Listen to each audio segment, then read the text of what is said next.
Benjamin and Miles had climbed together for years. But their attempt on El Capitan ended with both men mysteriously disappearing from the mountain region. Despite massive search efforts combing every trail and crevice, the granite cliffs offered no clues. Only an abandoned campsite frozen in time. 3 years would pass before a routine of walk turned into a nightmare when a hiker's dog found something shocking under a boulder that no one was prepared to find. The morning fog clung to El Capitan's granite face as Riley Patel adjusted the straps on their backpack. Their German Shepherd, Ranger, pulled at the leash, eager to continue down the trail. Riley had hiked this section of Yosemite countless times, but today they were running late for their shift at the visitor center. The main trail would add another 40 minutes. "All right, boy.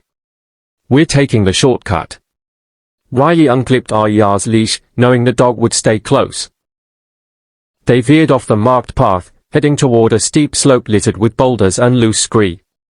Last winter's heavy rains had triggered several landslides in this area, but locals knew it was passable if you were careful. Ranger bounded ahead, his black and tan coat disappearing between massive granite chunks. The dog had completed K-9 training but failed the final certification. Too friendly for police work, the trainer had said. Still, his nose was exceptional. A sharp bark echoed off the rock face, then another, more insistent. "Ranger, come." Riley scrambled over a fallen pine trunk. The barking continued, almost frantic now. Riley found the dog pawing at a massive boulder split down the middle like a cracked egg. The fissure was maybe 2 feet wide at its center, narrowing to darkness below. Rers's entire body was rigid, tail straight, the stance he'd been trained to take when detecting human scent. "What is it, boy?" Riley grabbed a stick and began clearing debris from around the crack. Probably just old camping gear, maybe some hiker's lost pack. But Ranger wouldn't budge, wouldn't stop that low, continuous whine. Riley pulled out their phone, activated the flashlight, and aimed it into the crevice. The beam caught something pale, almost white against the dark granite. Fabric, no bone. A human rib cage partially covered by a faded blue jacket. Riley stumbled backward, heart hammering. Their hands shook as they dialed 911. 911, what's your emergency? I'm on El Capitan about a half-mile off the Mirror Lake Trail. My dog, we found human remains. 300 south in Fresno. Vera Wilder was reviewing invoices for her catering business when the doorbell rang. She glanced at the clock barely past 9 in the morning. Too early for deliveries. Through the peephole, she saw Sheriff Boyd Tanner standing on her porch, his weathered face graved beneath his wide-brimmed hat. Her stomach dropped. The sheriff didn't make house calls for good news. She opened the door. "Boy, morning, Vera. May I come in?" She stepped aside, noting how he removed his hat, how his fingers worried at the brim. They'd known each other since high school. He'd been 2 years ahead of her. And Benjamin, it's about Benjamin, isn't it? The words came out flat. Resigned. After 3 years, she'd been expecting this visit. In a way, Boyd settled into her living room chair, looking uncomfortable. "We found remains this morning near El Capitan. A hiker's dog discovered them in a boulder field." Vera sank onto the couch. "Is it?" "We're not certain yet, but there was climbing gear with the body. The dental records will take a day or two," but he paused, choosing his words carefully. "The equipment matches what Miles Reeves was wearing when he disappeared." Miles, not Benjamin. Vera felt a confusing mix of relief and grief. Miles had been Benjamin's best friend since college, his constant climbing partner. They'd been inseparable, planning adventures, working seasonal jobs to fund their next expedition. "Just Miles?" she asked. "So far, the area is unstable from recent landslides. We'll be conducting a thorough search, but I wanted to tell you personally before word got out." Vera nodded, her mind spinning back to that morning 3 years ago. Benjamin had stopped by to drop off his spare car keys as always when he went climbing. He'd been excited about attempting a new route on El Capitan. Something about the perfect weather window. "We'll be back Sunday night," he promised, giving her that easy grin that made him look younger than 24. Miles wants to try that new Thai place for dinner. But Sunday came and went. Then Monday. By Tuesday, she'd called the rangers. Search teams found their camp abandoned, sleeping bags still in the tent, food untouched. It was as if they'd simply vanished into the granite. Vera. Boyd's voice pulled her back. I'd like you to come with me to the site. The investigators might have questions and you could help identify any personal items. She grabbed her keys and jacket, muscle memory taking over. As they walked to his patrol car, Boyd continued, the remains were found in an area that's been inaccessible since the slides. That's probably why the search teams missed it 3 years ago. The drive to Yo site took 2 hours. Vera stared out the window, watching the Central Valley give way to rolling foothills, then towering pines. She'd made this drive so many times, dropping Benjamin off for climbs, picking him up sunburned and exhausted, but glowing with accomplishment. They parked at a ranger station where Boyd transferred her to a Park Service vehicle better suited for the rough trails ahead. As they bumped along the dirt road, Vera could see El Capitan looming above the tree, its sheer face catching the afternoon sun. The scene was larger than she'd expected. Yellow tape cordoned off a wide area of boulder field. Several investigators in Park Service uniforms picked their way carefully through the rocks, photographing and marking evidence. A young ranger with a German shepherd stood to one side, looking shaken. Boyd led her to the command post, a pop-up tent where evidence bags were being catalogued. The lead investigator, a woman with graying hair pulled back in a tight bun, looked up from her clipboard. This is Vera Wilder, Boyd said. Benjamin Wilder's sister. The investigator's expression softened. I'm Lieutenant Chen. Thank you for coming. We've recovered several items that might help with identification. She led Vera to a table where clear evidence bags were laid out, a faded blue jacket torn at the shoulder, a climbing harness, the bright red webbing now dulled with dirt. A wallet, water damaged but intact. Vera picked up the wallet bag, could make out the driver's license through the plastic. Miles Andrew Reeves. His photo grinned back at her, dark hair falling into his eyes the way it always did. That's Miles, she confirmed, her voice steady, despite the grief building in her chest. These are all his things. He had that harness custom made in Denver. Lieutenant Chen nodded, making notes. The remains are consistent with a fall possibly triggered by rockslide. We'll know more after the full examination. What about Benjamin? Vera asked. Are you searching for him? We've got teams working the entire area. If he's here, we'll find him. Chen paused. I know it's difficult and you went through this countless times before, but is there anything you can tell us about their plans that day? Any specific routes they mentioned? Vera closed her eyes, trying to remember. Benjamin kept a climbing journal. It's at his apartment. My apartment now. I couldn't bring myself to clean it out. She'd paid his rent for 6 months before finally accepting he wasn't coming back, then moved his things into her spare room. That would be helpful, Chen said. Any information about their intended route could narrow our search. As they talked, Vera became aware of movement on the trail above them. A man on horseback was descending, followed by several cattle. Even from a distance, she could see he was an older man sitting straight in the saddle with the easy confidence of someone who'd spent a lifetime on horseback. The rider guided his horse carefully down the rocky trail, the cattle following in a loose line behind him. As he drew closer, Vera could see he was perhaps in his mid-50s with the weathered skin of someone who worked outdoors and the solid build of a man who'd stayed active despite his years. He wore a tan stetson and a work shirt rolled up to the elbows. Sheriff Tanner raised a hand in greeting. Afternoon, Vernon. The man, Vernon, touched the brim of his hat and dismounted with practiced ease. His eyes swept over the scene, taking in the investigators, the evidence tent, and the cordoned area. Boyd heard the helicopters this morning. His voice was deep, tinged with concern. Something serious? Afraid so. Hiker found human remains. Looks like one of those missing climbers from a few years back. Vernon's face creased with genuine sympathy. He removed his hat, revealing silver-streaked hair. The two young men. I remember the search. Terrible thing. Boyd gestured to Vera. This is Vera Wilder.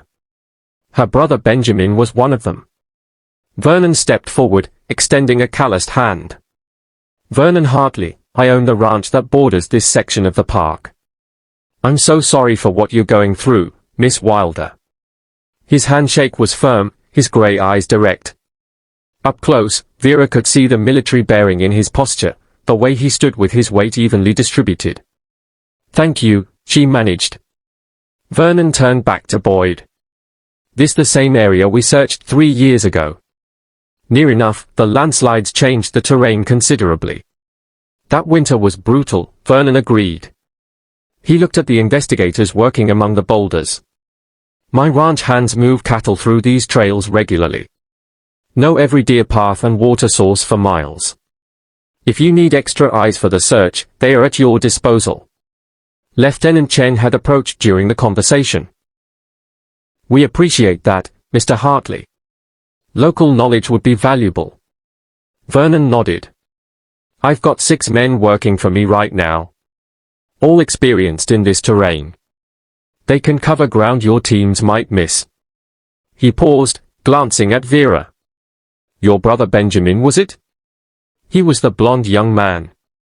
Yes, Vera said, surprised by the specific description. I remember seeing the search posters. Distinctive-looking fellow, very fit, outdoorsy type. That's him. Vernon's expression grew thoughtful. How old was he? 23, 24? 24 when he disappeared. Any family back home, wife, children? Sometimes young men that age, they get overwhelmed by responsibilities. The question felt odd to Vera, but she answered anyway. No, nothing like that. Benjamin lived for climbing. He was single. No kids. So, no reason to just walk away from his life. Vernon mused. That rules out voluntary disappearance, I suppose. Boyd shifted his weight. We investigated that angle thoroughly 3 years ago. These boys were experienced climbers, but not reckless. Something went wrong out here. Vernon settled his hat back on his head. Well, I'll have my men keep their eyes open. We run cattle through the high country all season. If there's anything to find, we'll spot it. He looked directly at Vera. Where was your brother from originally? Sometimes knowing a person's background helps understand their choices in terrain. We grew up in Fresno, but Benjamin spent every free moment in the mountains. Athletic family, you climb as well. No, that was Benjamin's passion. I preferred my feet on solid ground. Vernon smiled, the expression warming his weathered features. Smart woman, these mountains are beautiful, but they don't forgive mistakes. He gathered his horse's reins. I'd best move these cattle before they scatter. Boyd, you have my number. Call if you need those extra searchers. Appreciate it, Vernon. Vernon mounted his horse with the same easy grace he'd shown dismounting. Miss Wilder, I hope you find your brother. No one should have to wonder what happened to family. He touched his hat brim again and clicked his tongue. The horse moved forward, the cattle following. Vera watched him navigate the narrow trail, noting how he guided the animals away from the investigation area without being asked. Good man, Vernon Hartley, Boyd said once he was out of earshot. Runs the biggest ranch in the county. 3,000 acres, borders the park for miles. Lieutenant Chen made a note. Useful to have local support. Vernon's been here 40 years. Knows this land better than most rangers. Former military, too. Army Corps of Engineers. If anyone can help find your brother, it's him. They spent another hour at the scene. Vera watched the investigators work, answered questions about Benjamin and Miles's climbing experience, their equipment preferences, their usual patterns. The sun was starting to sink behind El Capitan when Boyd suggested they head back. The drive home was quiet. Vera stared out at the darkening landscape, thinking about Miles's parents in Oregon. They'd have to be notified. After 3 years of not knowing, at least they'd have closure. Try to get some rest, Boyd said as he pulled into her driveway. We'll call as soon as we know more. And Vera, that climbing journal you mentioned could be helpful. She nodded. I'll look for it tonight. Vera barely slept that night. Every time she closed her eyes, she saw Miles's faded driver's license, Benjamin's empty tent. By dawn, she gave up and made coffee, sitting at her kitchen table as the first light crept across the valley. She needed to do something productive. The sheriff's department would want recent photos of Benjamin for the renewed search. She'd put together missing person flyers 3 years ago, but those had been hasty, desperate things printed at Kinko's at midnight. This time, she'd be thorough. Benjamin's room still smelled faintly of him. That mix of sunscreen, chalk dust, and the cedar sachets their mother had always tucked in drawers. Vera opened his desk, looking for the envelope of photos he'd shown her from their last trip to Joshua Tree. The desk was exactly as he'd left it, pens scattered across the surface, a half-eaten protein bar still in its wrapper, receipts and paperwork stuffed haphazardly in the drawers. Benjamin had never been organized about anything except climbing routes. She pulled out a manila folder labeled work stuff in Benjamin's scrawled handwriting. Inside were various pay stubs from the odd jobs he'd taken, construction, warehouse work, seasonal retail during the holidays. He and Miles had perfected the art of working just enough to fund their next adventure. 3 pay stubs caught her eye, paperclipped together. Hartley Ranch. She spread them on the desk, checking the dates. The most recent was dated September 15th, just 18 days before he disappeared. $1,200 for fence repair and general labor. Cash payment noted. 2 more stubs showed similar work in late August and early September. All cash payments. All signed with the same authoritative signature. Vernon Hartley. Vera sat back, journal entry and Payub side by side. Her brother had worked for Vernon Hartley for at least a month before disappearing. Vernon had stood there yesterday shaking her hand, offering search assistance, asking all those questions about Benjamin, and never once mentioned he'd known him. Maybe he simply didn't remember. Vernon had said he employed 6 men currently. Over the years, dozens of seasonal workers must have passed through his ranch. 2 young climbers from 3 years ago might not stand out, but he'd remembered Benjamin was blonde, remembered he was fit, outdoorsy. She found the photo she'd been looking for and several more boxes. Benjamin grinning at the summit of Halfdom. Benjamin and Miles at their campsite, headlamps creating halos in the dusk. A video on Benjamin's old phone showed them practicing moves on a boulder. Miles narrating with mock seriousness. Here we see the rare Benjamin Wilder in his natural habitat. In every image, they looked vibrantly alive, impossibly young. Vera selected the clearest ones and drove to the print shop, then headed to Yosite Village. The climbing shop was busy with weekend warriors gearing up for day trips. The owner, Derek, recognized her immediately. He'd been part of the original search effort. Vera heard about the recovery. I'm so sorry. Thanks. They are still searching for Benjamin. She showed him the flyers she'd printed. Mind if I put one up? Of course. He cleared space on the community board. You know, I always wondered if they might have tried a different route that day. Benjamin was talking about the East Buttress when he came in for gear that week. Did he mention anything else? Anyone they were climbing with? Derek shook his head. Just the 2 of them as usual, though. ... He paused thinking. Miles did ask about the approach from the valley floor versus coming in from the high country. Said something about a rancher showing them a shortcut through private land. A rancher? Yeah. They'd been doing some work out that way, fence repair or something. The rancher told them about an old trail that would shave an hour off the approach. Vera's chest tightened. Did they say which ranch? No, but there's only a few big operations that border the park up there. Hartley's place is the largest. She thanked Derek and walked to the ranger station. The ranger on duty, a young woman named Kim, pulled up the original missing persons report on her computer. "We interviewed everyone who'd seen them that week," Kim said, "but there's no mention of them working in the area. We assumed they'd driven straight up from Fresno. They'd been working at Hartley Ranch," Vera said. "I found par stubs." Kim frowned. "That should have come up in the investigation." Vernon Hartley was part of the search coordination. He would have known if they'd been his employees. Maybe it slipped his mind. Maybe. Kim looked skeptical. Though Vernon's pretty sharp for his age, former military, very detail-oriented. He runs that ranch like a precision operation. Vera drove home with growing unease. It wasn't just the omission. People forgot things, especially after 3 years. It was the way Vernon had asked those questions, gathering information while seeming to offer sympathy. The specific interest in Benjamin's age, his relationship status, his background. She thought about Benjamin's journal entry. Vernon seems like a decent boss. Present tense.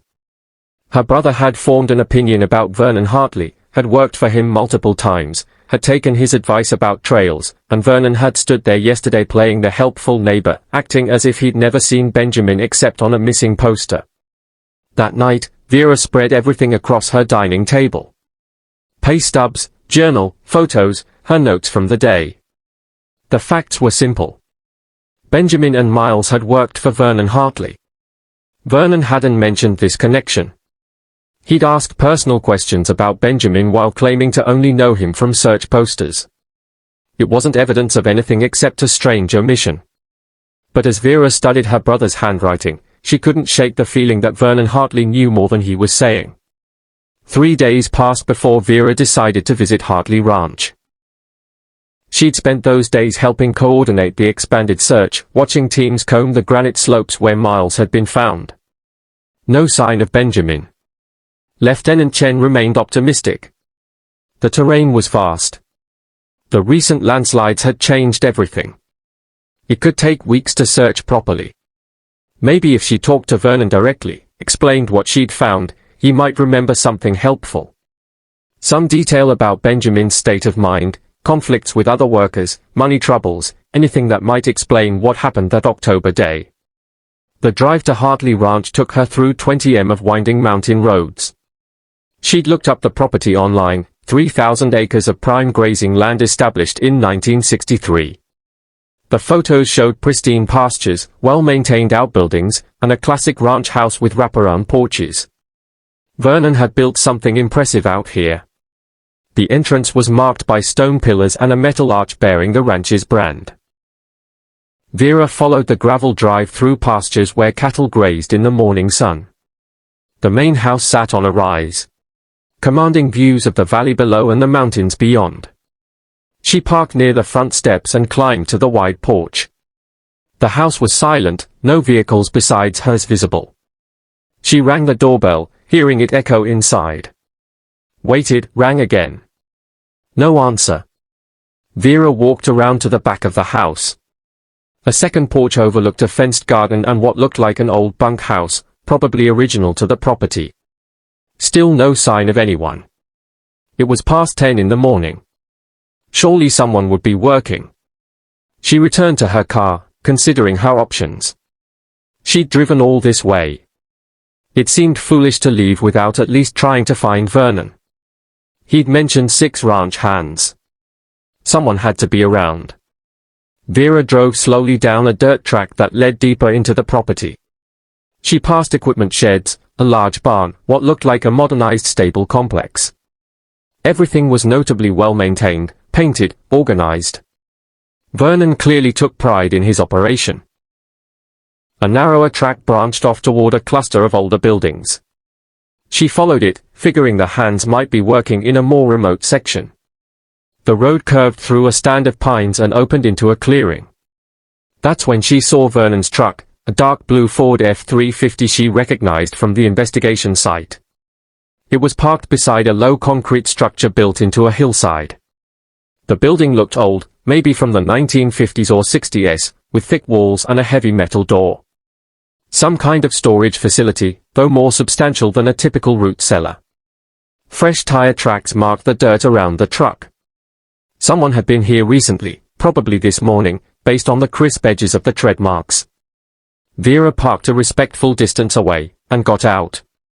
"Mr. Hartley," she called. "It's Vera Wilder." No response. She walked closer, noting details. The structure had ventilation pipes protruding from the hillside above it, unusual for simple storage. The door was newer than the building, industrial grade, with multiple locks. A security camera was mounted on a pole nearby, its red light blinking steadily. "Hello," she called again. "Is anyone here?" The ranch was large. Vernon could be anywhere, but his truck was here, and those tire tracks were fresh. She walked around the structure trying to determine its purpose. The concrete was thick, weathered, but solid. Small windows set high in the walls had been covered with metal plates. It reminded her of military bunkers she'd seen in documentaries. A sound made her pause. She couldn't identify it, too muffled by the thick walls. Maybe machinery running inside a generator. Vera checked her phone. No signal out here, which wasn't surprising in the mountains. She'd wait a few more minutes, see if Vernon emerged. It felt awkward to be poking around his property, even if he had offered to help with the search. She returned to her car and leaned against it, studying the strange building. Why would a cattle ranch need such a fortified structure? Maybe it was from the property's earlier days, built for some purpose she couldn't guess. These old ranches often had interesting histories. The sound came again slightly louder, definitely from inside the structure. Vera straightened, curious now. It almost sounded like, but no, she was being imaginative. Too many sleepless nights, too much stress. She'd come here to ask Vernon about Benjamin, not to snoop around his property inventing mysteries. Vera walked back toward the structure, drawn by something she couldn't quite name. The sound came again, clearer this time. A voice. Vernon's distinctive deep tone, though she couldn't make out words through the concrete. She moved closer, careful to stay quiet on the gravel. Near the heavy door, she noticed a small ventilation grate at ground level. The voice was coming from there. Vera knelt beside it, straining to hear. "Told you about resisting." Vernon's voice, firm but not angry, almost patient like someone dealing with a difficult animal. 3 years and you still haven't learned. A sound that made Vera's blood run cold. Chains. The unmistakable rattle of metal links against concrete. "Please." A different voice. Male, weak, and hoarse. I can't anymore. You need to accept this is your life now." Vernon again. "Matter of fact, fighting only makes it harder on yourself." The chain person, because that's what they were, someone chained in this bunker, began to sob, deep, hopeless sounds that spoke of prolonged despair. "Stop that." Vernon's tone sharpened. "Take your medicine or no food again. You know the rules." "I'll take it. I'll take it." The sobbing quieted to whimpers. "Just please don't leave me here again." "That depends entirely on you." Footsteps inside, moving closer to the door. Vera scrambled backward, heart pounding. She half ran, half stumbled to her car, fumbling for her keys. The heavy door remained closed as she started the engine and drove away, trying not to speed, trying to look normal despite the shaking in her hands. She pulled over a mile from the ranch entrance, hands trembling as she found Sheriff Tanner's card and dialed his direct number. He answered on the third ring. "Boyd, it's Vera. I was just at Hartley Ranch. Vernon has someone locked in a building. I heard him. Heard chains." "Slow down, Vera. Where are you now?" She gave him her location, then explained what she'd heard. The concrete structure, Vernon's truck, the voices through the ventilation grate. Boyd listened without interrupting until she finished. "You're saying you heard Vernon talking to someone in a storage building?" "Not storage. It's like a bunker. And the person is chained." Boyd. I heard the chains. They were begging. Vera. His voice took on a careful tone. And she recognized the one police used with hysterical witnesses. You've been under incredible stress finding Miles, the renewed search. I know what I heard. I'm not saying you didn't hear something, but Vernon Hartley is a respected member of this community. He's donated hundreds of thousands to local causes. Hell, he funded the new search and rescue equipment last year. That doesn't mean what you're describing. It could be anything. Vernon's got an older brother with dementia. He cares for. Sometimes dementia patients need to be restrained for their own safety. Or it could be a ranch hand sleeping off a bender. Vernon's been known to help guys dry out rather than fire them. A pause without seeing an actual person being held against their will. I don't have probable cause to search private property. Vernon's got Fourth Amendment rights like anyone else. So, you're not going to do anything? I'll make some inquiries, discreet ones. But Vera, you need to be careful about making accusations. Vernon's got a lot of friends in this county, including the district attorney. Without concrete evidence. The implication was clear. Her word against Vernon Hartley's would go nowhere. I understand, she said quietly. Go home. Get some rest. Focus on the search for Benjamin. I promise I'll look into this, but it has to be done properly. After Boyd hung up, Vera sat in her car watching the ranch entrance in her rear-view mirror. No one followed. Vernon probably hadn't even seen her there. She drove home, Boyd's words echoing, without concrete evidence, probable cause. Vernon standing in the community like armor against suspicion, but she knew what she'd heard. That night, Vera made a decision. She found Benjamin's old camping gear in the garage, including a trail camera he'd used to photograph wildlife. The camera was motion-activated, infrared-capable, designed to be strapped to a tree, and left for days. If Boyd needed evidence, she'd get him evidence. She waited until 2 in the morning, dressed in dark clothes, and drove back toward Hartley Ranch. The moon was new, the darkness nearly complete. Good for staying hidden, harder for navigating. She'd learned the ranch's layout earlier that day. She could drive most of the way to the bunker with her headlights off, following the dirt tracks from memory. Vernon Hartley might be respected, might be rich, might have friends in high places. But someone in that bunker needed help. And until she knew it wasn't Benjamin, Vera couldn't walk away. Vera drove slowly with her headlights off, following the dirt track from memory. She'd parked well off the property initially, but realized she needed to get closer to place the camera effectively. The trail camera hung from her shoulder along with straps to secure it to a tree. She tested it at home. Exploded across her lap. Tiny cubes catching moonlight like diamonds. She dropped the phone, raising her arms to protect her face. Help! He's attacking me. Hartley Ranch. She kept screaming, hoping the dispatcher could hear. Vernon reached through the shattered window, fumbling for the lock. Vera grabbed the phone from the floor, holding it away from his grasp. Vernon Hartley is attacking me. Send help to his hand found the lock. The door yanked open.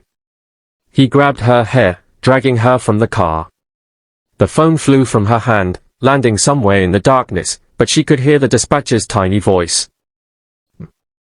Are you there? Units are responding. You'll see your brother real soon. Vernon growled, pinning her arms as she struggled. Should have stayed out of this. Should have grieved and moved on like everyone else. He produced zip ties from his pocket. Of course, he had them. Ranchers always did. And bound her wrists behind her back with practice efficiency. Then he lifted her like she weighed nothing and threw her into his truck bed. Vera's head hit the metal, stars exploding across her vision. She heard the truck door slam, the engine start. Gravel sprayed as Vernon accelerated toward the bunker. The ride was mercifully short. Vernon parked directly in front of the concrete structure, leaving the headlights on. He hauled her from the truck bed, her shoulders screaming as he dragged her toward the heavy door. Multiple locks clicked open. The door swung inward, revealing concrete steps descending into darkness. The smell hit her immediately. Unwashed human waste. The staleness of recycled air. "Move," Vernon ordered, pushing her forward. Emergency lighting cast everything in a sick green glow. The stairs led to a larger space than she'd expected. The walls were lined with shelves holding canned goods, water bottles, medical supplies. A preparation for something. Nuclear war, societal collapse, the paranoia of an earlier era made manifest in concrete and steel. But it wasn't the supplies that made Vera's knees buckle. In the far corner, a figure lay on a narrow-cut, skeletal thin, hair grown long and matted, wearing stained sweatpants and nothing else. Chains ran from his ankle to a ring bolted into the floor. He didn't look up at their entrance, didn't react at all. "Benjamin." The word came out as a whisper. The figure's head turned slightly. In the green emergency lighting, she could barely recognize her brother's features beneath the hollow cheeks and overgrown beard. His eyes were vacant, unfocused. The eyes of someone who'd learned that hope was dangerous. "Ben, it's me. It's Vera." A flicker of something, confusion, maybe recognition, passed across his face. His mouth moved, but no sound came out. One hand rose slightly, as if reaching for something he'd forgotten how to grasp. "Touching reunion," Vernon said, pulling another length of chain from a shelf. "Don't worry, you'll have plenty of time to catch up." Vernon worked with methodical efficiency, looping the chain around a pipe that ran along the opposite wall from Benjamin. The shackle clicked around Vera's ankle with finality. She tested it immediately. Solid, no give at all. The chain allowed her maybe 6 feet of movement, enough to sit against the wall but not reach her brother. "Ben," she tried again. "Can you hear me?" Her brother's eyes tracked to her face, but the vacancy remained. His lips moved soundlessly. She could see the physical damage now, protruding ribs, muscles wasted away, scars on his wrists from long-heeled struggles against restraints. Whatever spark had driven him to climb mountains, to chase adventure with boundless energy, had been systematically extinguished. "He can hear you," Vernon said, organizing supplies on a shelf. "He just doesn't talk much anymore. Learned it doesn't help. You sick bastard." The words came out raw, primal. Vernon turned, his expression oddly calm. "I'm not the monster you think I am. I've taken care of him, fed him, kept him clean when he'd let me, made sure he had books, music. It's not my fault he chose to be difficult. You chained him in a bunker. I saved him." Vernon's voice took on an edge of conviction. "Do you know what happens to pretty boys like him out there? The world would have destroyed him eventually. Here, he's safe, protected." A distant sound made Vernon pause. Vehicles, multiple engines approaching fast. His face went still as he processed what that meant. "You called them?" "Not a question. Before I grabbed you, they heard everything. Your name, the location, you attacking me." Vernon moved with sudden purpose, pulling a rifle from a wall mount Vera hadn't noticed.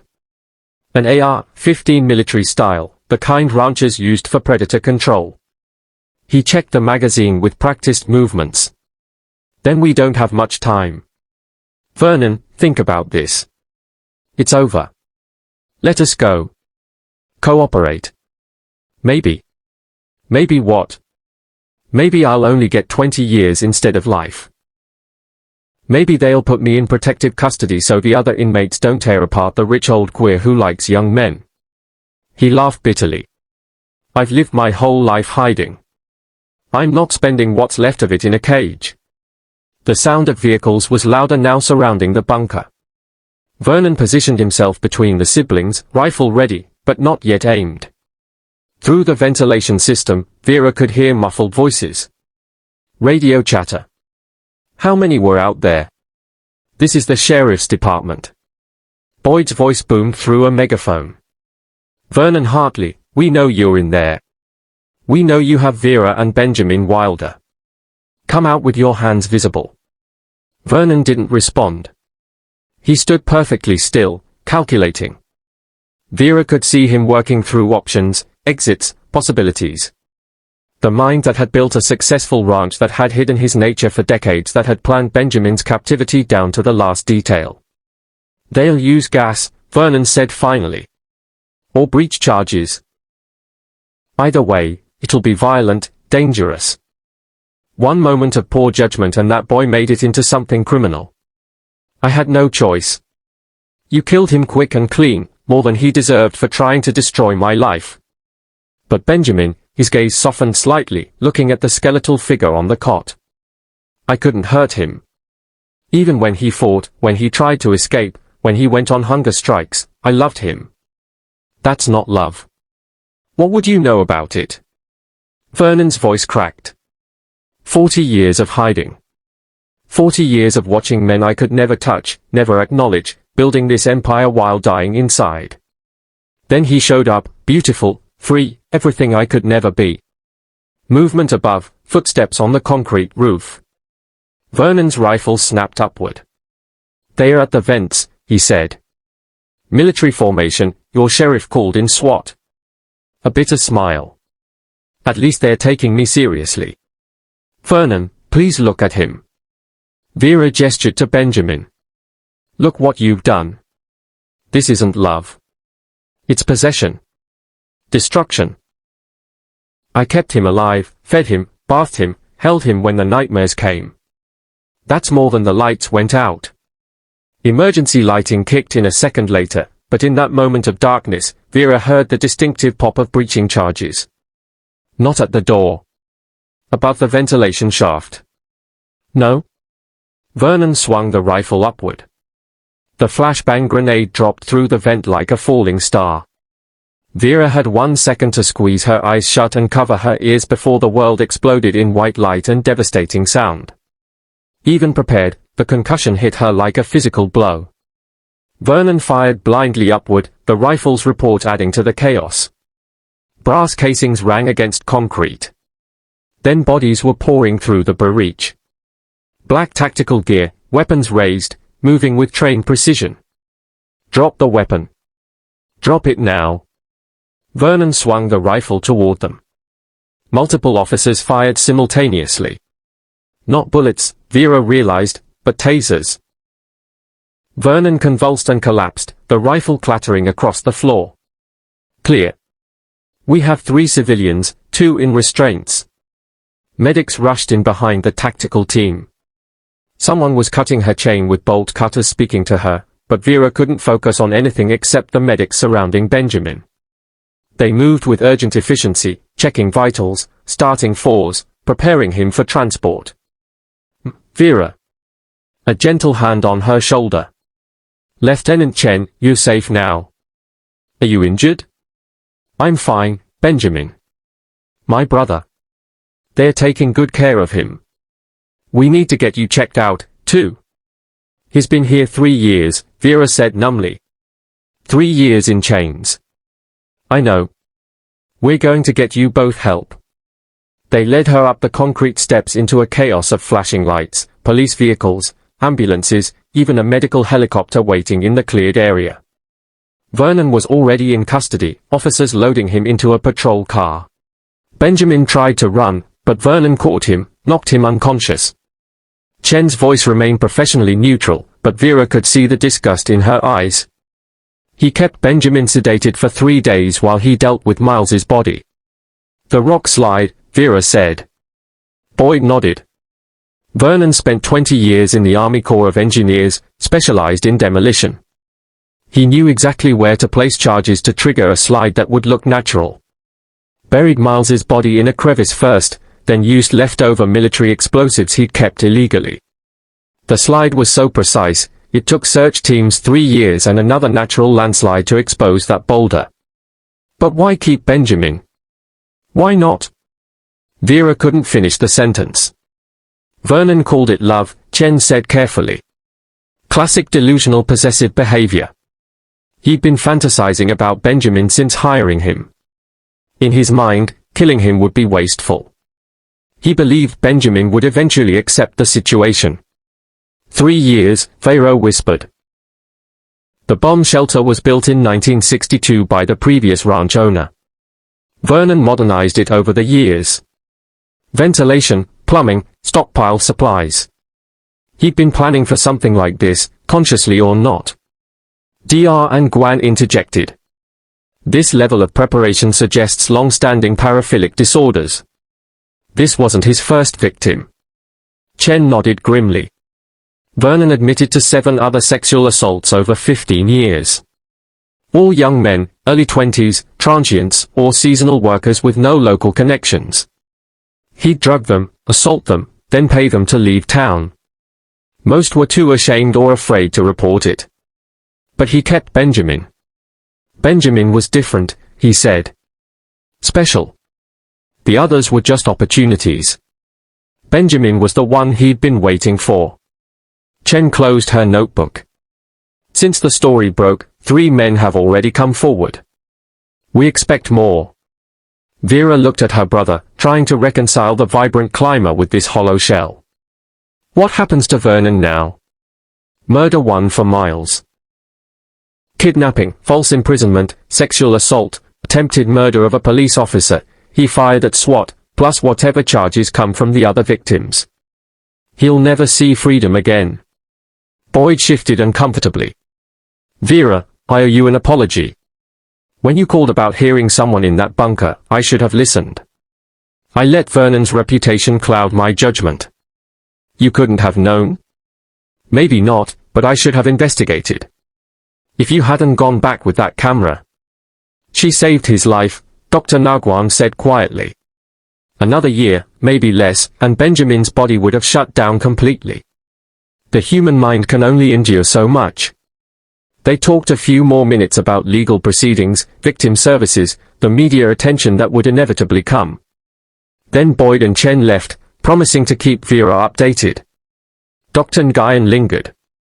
He'll need intensive therapy, possibly for years. The trauma of prolonged captivity, the loss of his friend, the sexual assaults. It's a lot to process, but people do recover. Not to who they were before, but to something new, something that can still be good. After she left, Vera sat in the quiet room, holding Benjamin's hand. His eyes were open now, staring at the ceiling. She thought of all the mountains he'd climbed, all the heights he'd conquered, and wondered if he'd ever trust the world enough to venture into it again.